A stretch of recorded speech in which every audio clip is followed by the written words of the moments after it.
Well, you have finally got here. You are listening to the Erskin Music Podcast. Here, by popular demand, we discuss life, culture, Christ, and of course, music.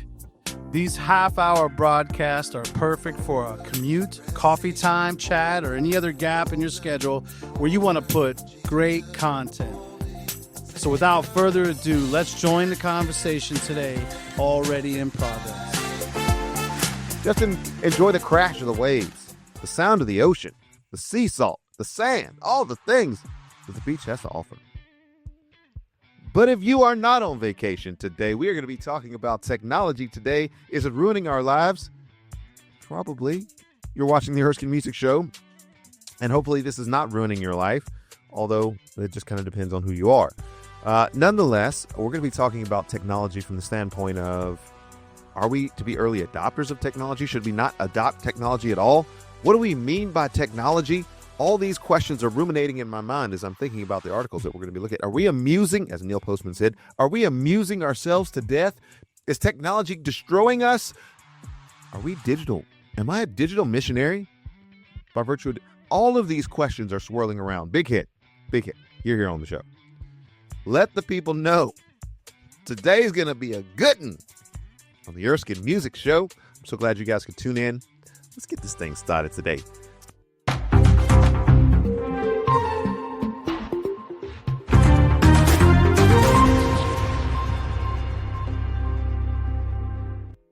All right, folks, I guess I should come back to the show as well. I've been sitting on this one for a while, and this is one that I found in the off season. And I say the off season because you guys know, just sort of one of the responsible ways that I use technology is I will do a season, and that season will range somewhere between late August all the way until December, and then I take off. No shows. I don't know what you guys are going to do, but what I'm going to be doing is hanging out with my family for Christmas, spending time, Advent season, trying to seep in to my soul as much as I can from the glory of Christ and the incarnation and those types of things and holiday events and all of those things that are necessary, I believe, unplugging the medium of Facebook, Instagram, Twitch, Twitter, LinkedIn, all the different things that I listed before. And then I'll come back. I'll come back when I feel like it. First of all, you just need to know the Erskin Music Show. We're going to come back when we feel like coming back, but we usually feel like coming back. And I'm actually very eager to come back somewhere around mid-January and then start this season that goes all the way until the end of May, essentially. And then we take off for the summer. We travel. That beach that you saw there, who knows? I might make it to that beach. And then I come and I travel and I come see some of you guys that I can't necessarily see. Now, speaking of that, I'll be coming and seeing some of you guys on Friday. If you're in the Wichita, Newton, Kansas area, the big concert is coming. The big concert is coming there. If you're in the Fort Collins area, I will be seeing you guys on Sunday. I'm working my way across the globe, as it were. And then next week we'll be out in Utah. So be watchful of Instagram and some of the places where we post up the calendar of events where we will be. If you're in any of those areas, come out and see a show. That'd be great. I may even play Frustration. But I will probably not be playing Frustration because I got a new single that's coming out on Thursday. We'll talk about that on the Thursday show. Nonetheless, as we talk about technology today, this is one that I've been sitting on for a while. And who knows? I may need to do two parts on this one. There's a method to my madness here. There's a reason why this show grows slowly. The show does not grow off of TikTok. I don't even have enough subscribers on TikTok to broadcast this live on TikTok. And so the show doesn't grow with sound bites and quick iterations. But what the show does grow by is faithful interactions from people like yourself who jump in the comment section and say how you're doing and what you like about the show, what you don't like about the show. Keep it classy. I'll even put dissenting comments up on the screen. But what happens on this show is I do what is just almost unconscionable for somebody that is trying to grow a YouTube channel. Nobody tells you to do this, and I think they're wrong. Long form content, this is actually kind of medium form. Long form content for me would be about 3 hours. I could easily go 3 hours. I could easily find enough content to go 3 hours at a time for this particular show. That would not be a problem. In fact, that would be enjoyable. I would enjoy that. We just don't have the donor base and subscriber base to be able to financially support that kind of thing. So if I'm taking 3 hours out of my time, you got to think about it in the aspect of a tree. If that tree is going up so high 3 hours and it's got to go down so low 3 hours, which means that there's got to be 3 hours of prep time before we do a 3-hour show and or more. And so because we don't have 6 hours to devote to something that makes essentially no money. I mean, I could monetize and probably little pennies will drip in from time to time. If there's, somebody that gets up to, 400 or 500 views on any particular show. But the reason why I'm doing the show the way that I'm doing it is because I want people to be able to watch the show for a long period of time and focus on particular arguments that I'm making. Now, I throw little things in here, and the Dolphins are here, and there's, school bell, and then there's this ice, there's all these different things that are going on here to keep your attention. But what I really want to do is focus your attention over a long period of time. Even the way that because I don't normally speak this way. I didn't used to speak this way. It has affected the way that I preach sermons. I will repeat things when I never used to repeat things. People, if you heard me preach, like when I was in pastoral ministry back, 13, 14 years or so ago, when I would preach sermons, I never repeated anything. I would do long quotations and I would speak a particular way. And those were decent sermons, but I don't speak that way anymore because people need things repeated because attention spans are getting shorter and shorter. I adopted that methodology on this. Like literally, I could have jumped into the topic already and just been talking about it from an academic standpoint, saying, okay, we bifurcate this, and then here's this name, and then put this down, and then schoolhouse is in session. There's a reason why I do the show the way that I'm doing. There's more intentionality and thought that goes into this that is helping us to focus, and I'm a lot more focused than you think that I am on this show. I know Big Head just Big Head said, you don't tell them all the secrets. Okay, Big Head, I'm not going to tell them all the secrets. But I'm a lot more focused on this show than you think that I am. He's got sort of a doom and gloom perspective. I'm a little bit more positive, but the things that he is saying on here, we need to pay full attention to.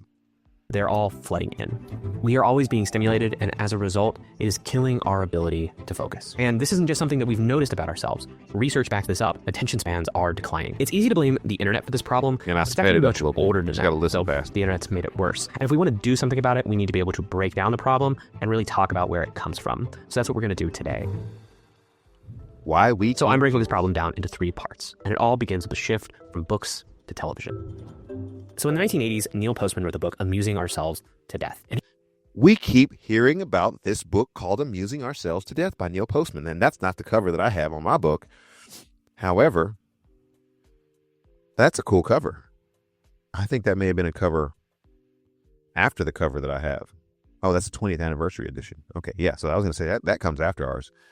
But Neil Postman, again, faithful writer on this subject, saw this coming from a mile away. He saw how the mind would atrophy in certain ways and then be reshaped and recrafted in other ways if our basic source of knowledge goes from reading books to listening and watching an image on a screen. He was primarily interested in the cultural effects of a shift from using the written word as our primary way to transfer information to a shift towards mass media, and in particular, television. The invention of the printing press changed the world. Suddenly, mass communication was possible on a scale that had previously always been impossible. And this is how new and radical ideas were able to so quickly spread. So the Protestant Reformation probably wouldn't have happened without the printing press, or the Enlightenment, or the American Revolution. But media theorists like Postman, and here we should also mention the work of Marshall McLuhan, also tell us that how we communicate ideas, the media that we use, actually changes the way that we think. McLuhan's favorite phrase here was, the medium is the message. So Postman uses early American culture as an example of what he calls the typographic mind. This is a mind that has been shaped primarily through consuming books. And that means that it's a mind that's used to prolonged sessions of engaged, serious, rational act. Well, that certainly gives a sense of why people enjoy this show. Very engaging, very heartfelt. We will return to the conversation in a few moments, but first, let's thank our sponsors, Life Action Ministries, Fellowship of Christian Athletes, and you for all your awesome support. And Holt International. Thanks so much to our partners who make such a difference. Thanks, Jason. Hi, I'm Dawn. And I'm Steve of Don and Steve Plus. We're a podcast, and if you've not checked it out, hope you'll do that. You can visit our website. It is donandsteveplus.com, or you can find us wherever you get your podcasts. We do hope that you'll be able to join us, even as you continue to follow Erskin Music. Erskin does such a great job of bringing out topics. They're not all easy. Right. I love that he'll tackle just about any topic. He will tackle any topic and invite you to the conversation, which is always a plus because learning the art of conversation, well, it's much needed. It certainly is.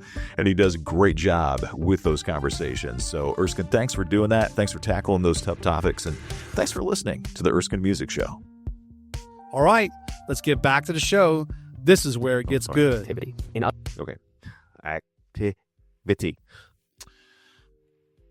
Talk to me about this. Or at least let's think about this. Prolonged engagement of the mind. And I don't think this is a Christian guy who's writing this. There's several things in here that maybe make me think he's really concerned more about the academia of the subject matter than just the Christology of the subject matter. That's why I come in. That's why I do. That's why I take something like he's doing. I'm saying he's doing a great job. All the images that he's using, all the background content that he's using, it is true. It is pertinent. It is good. It is visually appealing. It's stimulating. It's way more editing than I would be able to do to bring you this kind of content. And so I throw that fair use warning up there to just say this man has done a great job on his work. It is his work, but I'm going to be using it for educational purposes. And here's the education that I want to give you guys today. Using that technology to the glory of God, have you ever asked yourself the question? Have you ever asked yourself the question, why did God put his word in a book that is so long? I'm holding now my copy of the Legacy Standard Bible. Look how thick this baby is. Doesn't he know that he being God? And I'm not trying to be disrespectful, but didn't he know that the best way to have a New York Times bestseller is to get one of those little Prayer of Jabez size books, this little tiny book with only a couple of 100 pages in it, big print, a couple of block quotes. That's how you get a New York Times bestseller. Didn't God know that? He's supposed to know everything. Why did he put his word in a very long book, 66 books, 44 different authors from 15 different continents? Why did he put that kind of information in a book that would cause us to have to access knowledge the way that it's in the Bible? It may have something to do with the fact that he knows and wants us to glorify God with our heart, soul, mind, and strength. God knew something. He knew that in order for us to really focus on who he is, we would need the process. And for some of us, it's a very slow process. For myself, I'd say it's a very slow process. Now I, Paul, myself, plead with you by the gentleness and forbearance of Christ. I who am humble, I who am humble when face to face with you, but courageous toward you when absent, ! That takes a long time. Our attention spans can't wait that long to even figure out what Paul is saying. We have to read the stuff before that to know what Paul is saying, and then we have to read the stuff after that to sustain the idea of what Paul is saying when we get to 2 Corinthians chapter 10.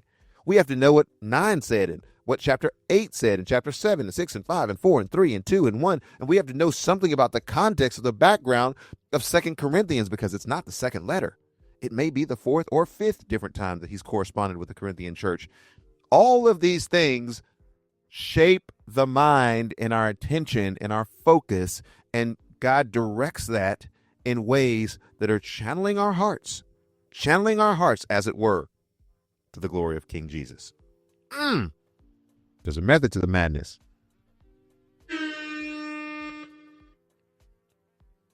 Oh, my wife did a thing. Did you buy something? No, I'm not done with the show, but I just saw you bought something. Anyway, back to the show. other words, it's a mind that's used to focusing. So that's the first takeaway. Reading as an activity actually helps build your focus, and it shifts the way that you think. But we've stopped reading. In Postman's time, more people were watching television than reading, and those numbers have only gotten worse. When you add screens and the internet and phones and all of that, which we'll talk about later, well, that just exacerbates the problem. Are you ready to see your brand on TV? Your competitors will wish they had known about Vibe. All right. Political history actually illustrate this really well. The first one is the 1858 Lincoln-Douglas debates. These are famous pieces of American political rhetoric. You should read them if you're at all interested. Some sources say that up to 18,000 people attended these debates, and they were later printed. That's how you can read them, and it's actually how Lincoln became famous in the first place. So each debate was 3 hours long, and it would actually begin with a 60-minute opening statement from one of the candidates. And then there was a highly structured format with prolonged responses. This meant that the audience had to be able to stay focused for 3 hours and also needed to be able to follow a single complex thought for up to an hour or sometimes 90 minutes at a time. And just think about that for just a second. Lincoln-Douglas debate, in which I coach and love to and judge and am a part of. You had a 60-minute opening speech. I think President Trump at the joint Congress speech spoke for about an hour and 39 minutes. And they were saying that that's one of the longest in presidential history during that particular session. But in the Lincoln-Douglas debates, now this is the debate, not actually a presidency, to debate to become a presidential candidate or to become the president, they would give a 60-minute opening speech. And so you're sitting there and you're listening to them for an hour. Let your pastor try to preach more than 30 minutes. You squirming, always looking at the clock, and what are we going to eat? What are we going to do? Got to get out of here. 60 minutes followed by another 60 minutes, followed by highly structured rebuttals. 3 hours in nature, and you're standing and or you're sitting. You're listening. You're thinking. You're listening and thinking, but not talking while this is going on, so that you can engage the faculties of your mind and thinking about what's going on in Lincoln-Douglas debates. You want to say that we've evolved? I'll probably say that in some ways we have dramatically devolved in relationship to our minds. Postman says that they're able to do this because this audience, which would have mostly been literate people, would be used to following long trains of thought because they had been reading books. And when you read the Lincoln-Douglas debates, you actually see orators speaking in long, complex sentences. How they speak is actually being influenced by the kinds of sentences that they would have read. But if you skip forward to 1960 and the Kennedy-Nixon debates, you see something really different, because these were the first political debates that were on television. So instead of an hour for an opening statement, the entire debate was only an hour, and the opening statement that each candidate got was only 8 minutes. This meant that the audience watching at home didn't have to worry about following one thought for up to an hour or 90 minutes. Instead, they just got it into small, condensed chunks of information that they could more easily consume. And that mirrors their general media consumption that they would get from watching television all the time. The whole debate was only an hour. It literally was one slot of primetime television. And you know what the big takeaway of that debate was that Nixon looked bad on TV. That's why people say that he lost. Kennedy looked better on TV. Nixon's mom called him to ask him if he were sick. Generally, he just didn't perform well in front of the camera. And making decisions based on how somebody looks. Huh. That seems like a novel concept. They look like they know what they're talking about. I'm resisting the urge. Time is telling me I must skip the phrase that I'm about to use about TV preachers who look like they know what they're talking about, but actually don't know what they're talking about at all, and actually maybe bilking you out of your money and causing you to think things about God that are untrue. But I digress. He lost the election. Political history, or probably world history, was made because of television. So already the media that we were consuming was changing the way that we were going to engage in politics. That's a big consequential change if you think about how much power an American president has. Television was making us used to consuming smaller, sort of bite-sized pieces of information. And it also made us more concerned with things like the appearance of a presidential candidate rather than what he was saying. And I imagine that if they had tried to have a 3-hour debate on primetime television, ratings would have slowly declined. People weren't used to focusing for 3 hours at a time anymore. The media that we were consuming was changing our ability to think and it was causing our ability to focus to atrophy. Focus is a skill that you have to develop, and if we're watching television all the time, well, we aren't training ourselves to be deep and reflective thinkers, especially not in the way that we would if we were reading good books. So then when it comes time to focus on something, like trying to read a really good book, well, you can't do it. You never learned how. People will often tell me that reading books nowadays is inefficient and that there are just better ways to get information. And I'm going to use some slang here that I think I'm too old to use sincerely, but this is pure cope. Getting your information from... Oh, man. I got to speed this thing up. I didn't realize we were at where we were at the time. All right. Let me get past this ad. Again, this is live. This is live. And they wanted to protect their kids from that. So I would ask, why don't you want to protect yourself? So he's going to talk Facebook. about I don't even know if they let their... Mark Zuckerberg and some of the people who create some of these digital platforms. He goes into this. I might do a part 1, part 2, maybe even a part 3 on this, because I think this is really good to look at this from a variety of standpoints. I mean, this Erskin Music Show exists. I'm in your face intentionally. There's a reason for everything that you see on this screen. And it is addressing what Wes Huff was talking about in relationship to the digital missionary, the digital apologist, the digital evangelist. Now, you guys know, I still have an affinity in my heart for the good old days. Stand on a box, there's a crowd that's there, engage the audience, speak to them. You know, the word of God doesn't return void. Everybody who needs to hear it and everybody who's going to come to faith will come to faith. If that's the means that God has ordained for them to come to faith in Christ, that will certainly work. It's up to the Lord, not the individual that's there. But so too must we be digital evangelists and evangelize people in the places where they actually are, lest we forget that Jesus said, follow me and I will make you. Help me out. Help me out, folks. Y'all know what y'all talking about on this show. I will make you fishers of men. Where are the fish at? Where are the fish biting? It happens to be through that phone that is in your pocket. Probably not in your pocket because my probably phone is in your face. That's the medium through which the gospel is being transmitted in many occasions. Now, I know there's people who love to go overseas and love to do very rustic mission work, and I'm not against that at all. In fact, I want to be involved in more of that. Walking through the jungles, walking through the shanties, walking through the favelas and different places in the world. No technology at hand, just going door to door, person to person, sharing the gospel, group assembly, all those different things. I've done that. I love that. We should continue to do that in places where they don't readily have cell phone access and the ability to access cell phones. But listen, the technology that we have today, it is not race-based technology. It is indiscriminate. The person who lives and shops at Saks Fifth Avenue and lives in a high-rise penthouse has the same access to the videos and may be liking and watching the same videos that the person who lives in a trailer park in Arkansas. And I'm not picking on Arkansas. I'll say a trailer park in Texas, if that makes people, Arkansasians feel any better. No disrespect intended, Arkansas. We love you. The natural state. Well, you probably already know that when you hear that sound, there's music on the way. After all, this is kind of a music show. Sit back and enjoy. All the music can be easily found on your favorite digital distribution channels. Turn up the volume and here we go.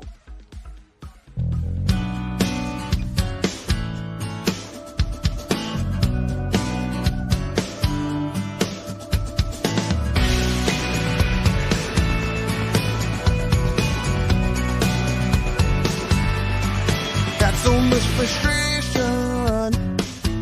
Things are really going down, down, down. Think it's time we talk about more than weather and try to get something done.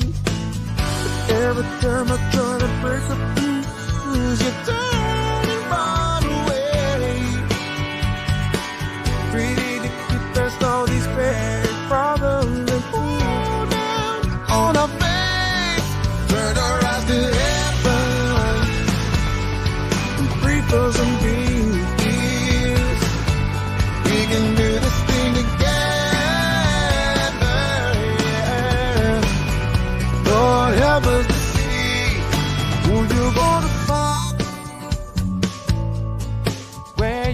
to go. You gotta find something that's real that you can build your life upon. If all you do is a shrug your shoulders like there's nothing you could do, things won't get better till we turn to Jesus and it starts with me and you. Turn our eyes to heaven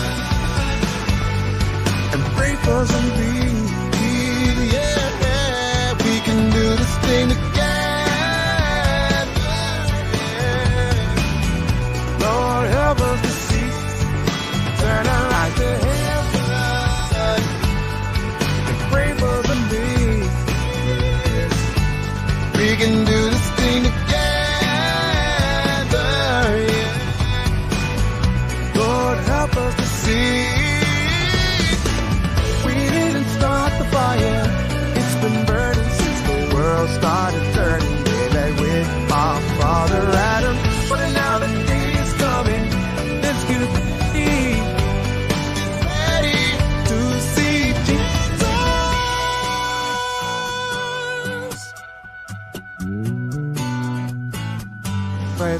Pray for.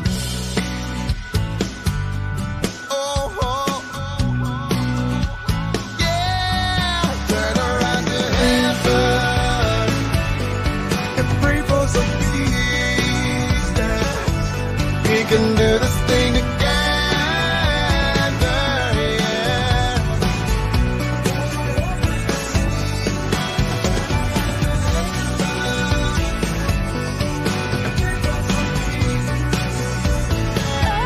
We can do this thing together,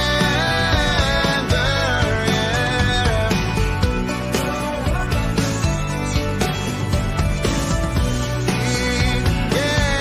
Lord, help us to see.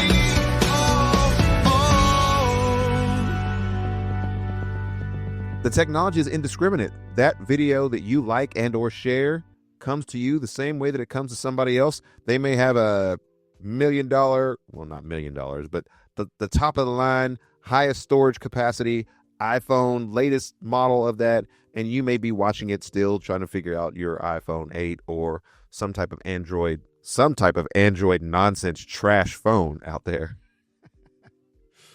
And watching these videos, the technology is indiscriminate. And so too, the digital missionary. Be aware of the fact that you have the opportunity to broadcast across and through and around lines that other people, I mean, I'm not going to be able to go up to the high-rise apartment. I don't have the time to go everywhere in the United States, and so I may not be in the trailer park. I may or may not be. I may not be on the Indian reservations in New Mexico, Oklahoma, but that technology sure can go there. The Erskin Music Show sure can go there. Some of you guys who are watching this who never make a comment on the show. You don't need to make a comment, but you never make a comment, but I see you live and you're like, hey, you were talking about this, or I really like it when you talked about that. I know that technology is going all the different places, and lest we forget about good theology and the foreordination of the Lord and his predestined will and the power of election and the power of the word of God, he will take that word to whom he has ordained that word go to, when he has ordained for it to go to, for the purpose that he has ordained for that word to go to. We just need to be communicators of the word. Gospel choir, you guys should be playing, but we got to get out of the show here in just a second. All right, so there's got to be a part 2 here, because I want to talk about the fact that what he's talking about here is a very real thing. These creators of some of these contents and some of these platforms won't even let their own kids use these platforms because they know how dangerous these platforms are. Now, we'll talk about the dangerous side for just a few more minutes, and then I'll conclude with talking about one quick announcement. Well, I'll conclude with my final thought, and then one quick announcement about something that's a technological thing that's going to be happening on Thursday that you guys will not want to miss. Or kids have phones. Basically, these are people who would really know the effects of these technologies. They help to design and build them and popularize them, and they know what it does to people. And they wanted to protect their kids from that. So I would ask, why don't you want to protect yourself from that? Now, there are things you can do to build your focus, but they're all easier said than done. First, you have to turn off your phone. You have to learn to take long breaks from it. if you can take day-long breaks from it, if you can go an entire day without looking at your phone, then you're already well on your way. But you have to get used to it. Having something in your... So you might be sending some people into withdrawals. There might be some people who end up having to go to the hospital, turning their phone off for an entire day. There'll be some people in the ER. Oh, that comment. Pocket that can always grab your attention with a single sound or a buzz, or even if you have it on silent, the ability, the sort of promise that if you just turned it on, maybe you would find something fun. That is going to rob you of your ability to focus. Next, you want to start consuming media that actually demands that you pay attention. This could even be movies. It doesn't always have to be books. But if you're going to watch movies, they can't be those new Netflix movies, because those movies are actually being written and produced with the intention that you will watch them while you're also scrolling on your phone. Like, they're made for people who are distracted. It's already changing the way that we make art. So, all right, so there's way too much here for me to just do this in one. So I got to do a part 2 on this. So there'll be focus, why we can't focus. Part 2 is going to be coming because there's just so much to get into. Because I was actually listening to some music that my son, who's about to turn 18, has downloaded, and we were listening to the same kind of music. It was like Christian hip hop. I'm going to go ahead and say this. It was Christian hip hop. I'm not going to say the name of the artist, because beauty is in the eye of the beholder. So the content of it was content that would be agreeable, content that I should be putting in my mind. But the production of it, although good, was so monotonous and so repetitive and so non-musical that I actually, hearing good content, hearing things that were promoting Jesus, promoting Christian living, I started to get mad. And I know you're saying, you're just old, man. You're a Gen Xer. We like trance sounding music that is just monotonous and repetitive and zombie feeling, like, to get us in the groove. It's all about the groove. It's all about the vibe. Man, you're old. But I actually started listening to it and thinking, I'm getting mad listening to this. Because in my warped Gen X mind, I still have a place for melody, harmony, contrast, theme, and variation. You'll hear in Erskin music. All right, so I'm all for this today. Stop the thing, big head. Let's go back to this main screen. All right. My final thoughts on that are, as a digital missionary, which if you don't want to call me that, I'm going to call myself that. I can call myself whatever I want to call myself, but actually being identified as a digital missionary, as a digital player in this game, that's the Erskin Music Show is going to continue in that vein, in that light. We have come to the end of this episode. Don't miss a final word from Erskin. Okay, ladies and gentlemen, thank you so much for being a part of the Erskin Music Podcast experience. To all of our guests that come on the show, and for all of our sponsors, thank you guys so much for being a part of it. And for you who listen to the show, you and I, we make this thing happen by simply being kind to one another in the comment section, and then going as followers of Christ and living this thing out. If anybody needs more information, erskinmusic.com is where you start, and then all the nonsense starts, all the social media that's out there. But let's go live it out. See you guys very soon.